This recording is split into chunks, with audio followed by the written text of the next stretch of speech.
And that was the reason why. It wasn't because Disney didn't offer it. They did offer it. They did want to give me the speaking role, but there was already a pre-existing agreement and contract.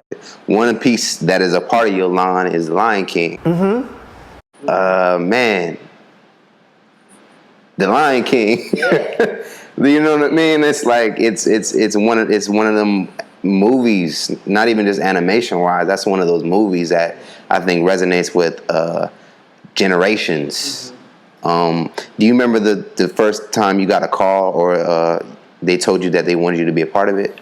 Yeah, the first time I had ever heard about the Lion King was when I was on set shooting the Jacksons, and unbeknownst to me at the time when we were shooting the Who's Loving You scene, Elton John had visited the set that day, and there were a lot of celebrities, especially music stars, that would drop in because they were curious, to see what was going on as far as this Jackson story being done. They wanted to show their support to Michael and the Jackson family.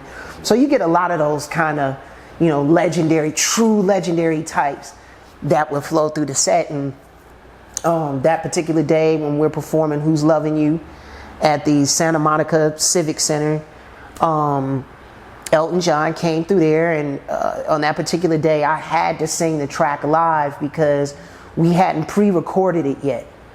Or something had happened where we weren't able to schedule it to do a pre-recording to where they could actually run the track back. So I had to sing it right there on set every time. So it's kind of like I was getting the opportunity, unbeknownst to me, to audition for him. And so he approached my mother, let her know, about this project that him and Tim Rice had been recruited from Disney to do. Thought I had a really interesting voice. Wanted to see if I would at least be up to the task of auditioning for it, which of course I was, and then they put the session together. This was like a day or 2 days after we wrapped on the Jacksons miniseries. And I'll never forget because Disney had put us in a totally different hotel, and we were on the other side of Los Angeles. We were in Burbank, and we had just come from the Culver City area. That's where they had all of us staying while we were working on that film. And I remember I went in the studio, sang that song, and getting an overwhelmingly positive response from the directors and the producers. And then they did a quick powwow and a chat for a minute. And then they had discussed the possibility of offering me the speaking role of Simba and the Lion King, which unfortunately, when they went back and talked to business affairs about it at Disney, they had just closed their deal with Jonathan Taylor Thomas, literally, I think, 2 or 3 days before I went in to do my recording session.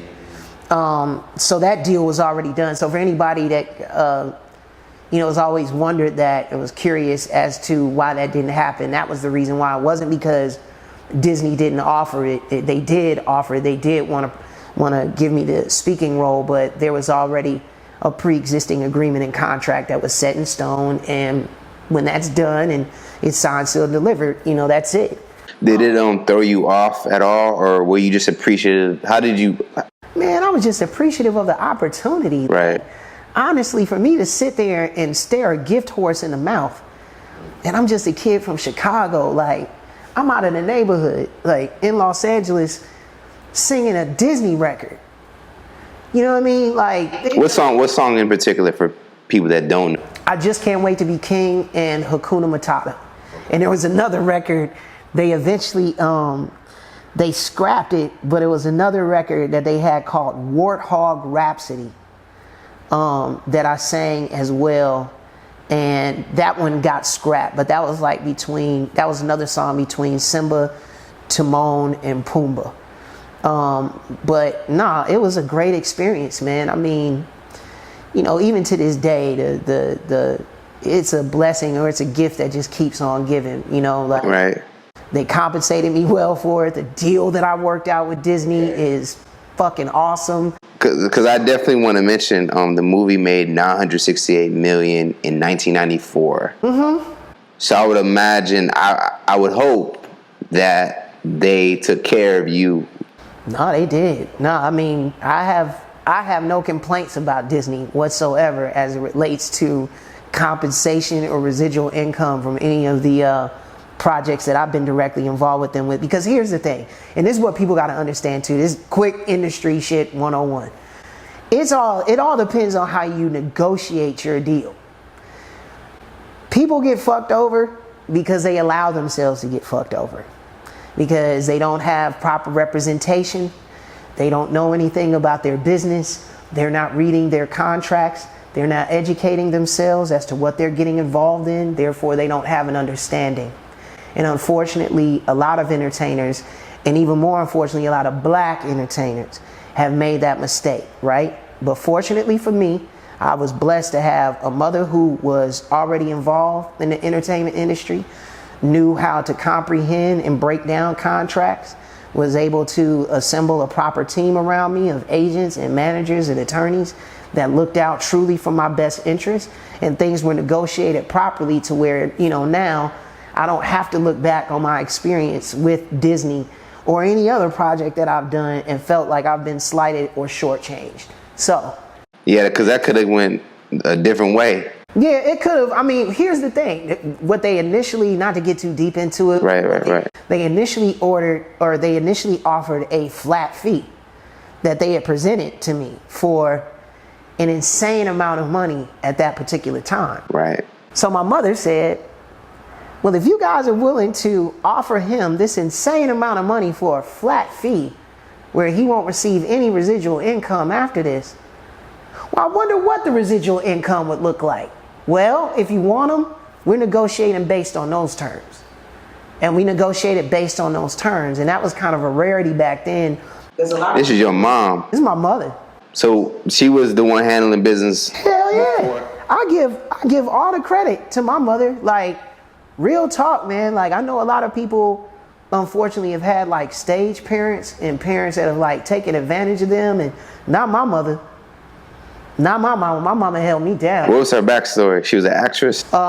Singer. Professional recording artist that had a deal with her sisters with Capitol Records and Mercury. They were called Kitty and the Haywoods. Okay. They were also background singers for Curtis Mayfield, Tyrone Davis, a lot of local acts from Chicago. My mother and my aunties are the featured background vocalists on the Sparkle soundtrack with Aretha Franklin. Wow. So the original Giving Him Something He Can Feel that Aretha sang, that's my mother and my aunties on the backgrounds of that song. So she came in with like... Yeah, she knew the game, and a very smart businesswoman, and had, even after transitioning from being a professional recording artist with her sister, she went into the jingle business as a jingle singer. Wow. And, with jingles, that's a very fast-paced business and a very lucrative business depending upon how you navigate through and around it. So for my mother and a few extremely talented black singers and musicians in Chicago in the 80s were able to do really, really well just doing jingles, working as professional musicians and singers in the jingle industry. And that's how I made my entryway. That's how I started doing print ads and commercials and stuff like that, is because my mother was already involved in that world. So when I expressed in genuine interest in wanting to get involved, she knew how to position the pieces on the chessboard in order to protect her son. And that's what she did. So shout out to my mother. I love you, Mom. Thank you. Because you worked it out. You the shit.